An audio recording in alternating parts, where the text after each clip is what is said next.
Have you heard this one yet? A carpenter, Spider-Man, and a philosopher walk into a bar. The bartender asks, "What'll it be?" "A screwdriver," says the carpenter with a sigh. "A Bloody Mary Jane," says Spider-Man with a smirk. "Did I just hear you ask about being?" says the philosopher, dead serious. "No, of course you haven't. I just made it up, and it's pretty lousy." You'd probably have to know a few philosophers to get the last punchline. You see, we philosophers are known for taking things seriously, sometimes too seriously, such as Spider-Man. A book about Spider-Man and philosophy? Seriously? No, wait. Seriously? Yes, seriously. And why the heck not? Spider-Man, after all, climbs buildings, swings from strings, and wears bright, form-fitting clothes. Why shouldn't we subject him to analysis?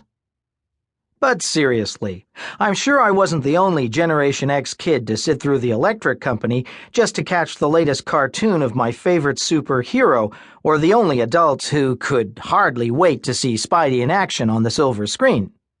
In fact, Spider-Man's been around far longer than I, and probably you have. Since Stan Lee and Marvel introduced him in Amazing Fantasy number 15 in 1962, we can't seem to get enough of Spider-Man. He's been in series after series of amazing and spectacular comic versions of Spider-Man, in cartoon versions, in a brief dramatic television series, and in cinematic variations, and he's even made it to Broadway. Over the years, Spider-Man seems to have acquired two additional superpowers: ubiquity and perpetual youth. What accounts for Spider-Man's massive appeal? I don't know that there is any one answer to that question.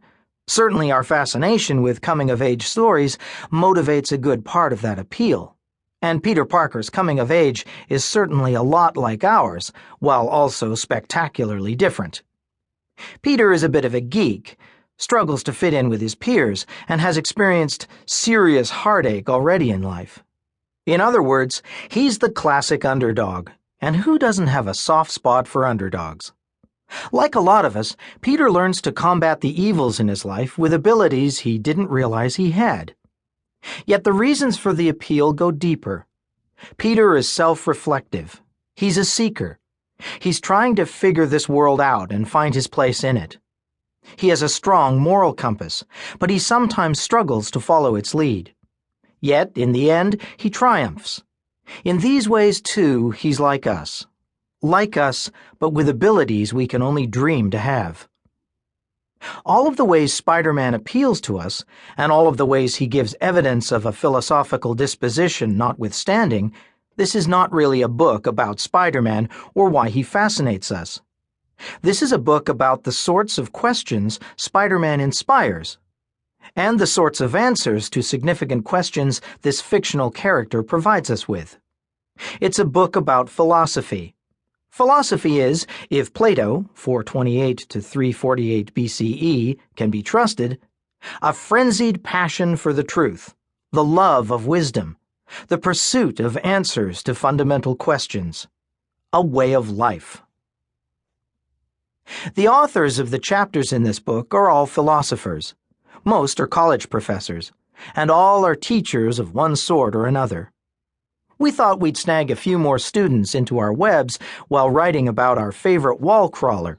Sneaky of us, isn't it? There are all sorts of philosophical questions prompted by thinking about Spider-Man. What is it to live a good life? What do we owe to our family, to our friends, to our neighbors?